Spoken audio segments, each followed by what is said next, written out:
I love when we get to talk about something in Texas with fellow Texans. Isn't this? We're going to be loud, by the way. We're going to have barbecue and Tex-Mex in here in any minute, right? It's the way we work. Thank you. It is the way we work.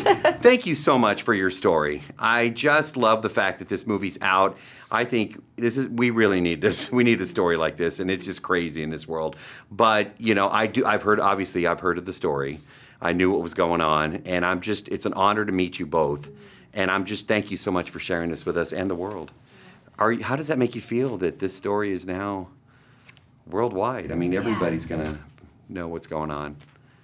I'm just curious what your thoughts are. Oh, it's just kind of like exciting and cool because like I get to share the story. Share the story. She's so funny. Well, there's so many emotions that are in play here, and you went through this, obviously, which you look great. Both of y'all do. And, when you see this, have you seen the final film? Yeah. Yes, twice.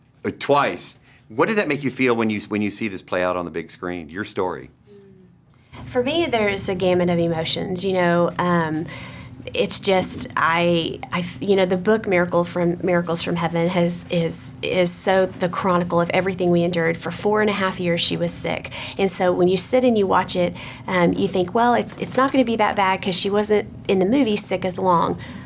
No, it begins to immediately rip open those wounds of, I thought I'd let that heal. I thought that was okay. It's not okay. And so you relive that wound, you relive that emotion, and then sometimes you find yourself laughing because, that did happen and that was funny to relive it.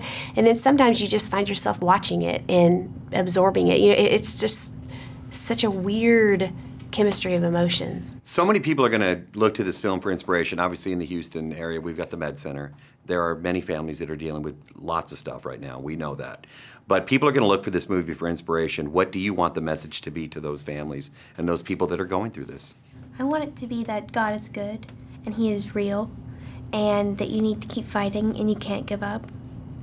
I love hearing that. I'm a good Catholic boy. But I got to talk about Bishop T.D. Jakes from Texas, of course. He came to Fox 26 in Houston. We love him. Yes. I want to know how he came on board with all this. That's cool. Yeah, he's so great. We were involved with Devon Franklin from the very beginning, and I know Devon and Bishop T.D. Jakes have a connection. I'm not really sure how he got in, but he was in from the very beginning, and we just have loved him and had a great relationship with him, and he's just so good. Such a great, great man. The response has just been so positive. People warned me, by the way. You should have warned me. They said, Dave, you're going to cry. And oh, my goodness. Sorry. But yeah, but I guess the question out of that is, what are your hopes for this? I mean, you've already kind of talked a little bit about that. But I want to know what your hopes are for people that are going to see Miracles from Heaven. What's the takeaway? I just would love people to walk away with new lenses. They see life differently. They have hope in their heart. They're encouraged. They encourage others. And oftentimes when we're in the middle of trials and struggles, we're down. We got our head down, putting one foot in front of the other. But I just want to encourage. I want to be the voice to say, look up and look around you and acknowledge those little miracles, because that's what propels you forward. That's what gives you hope. And I want to be that person to say, look up. How you feeling? Good. Feeling good? You look great. What is it like to see your life story on the big screen? Final question. It's very awesome.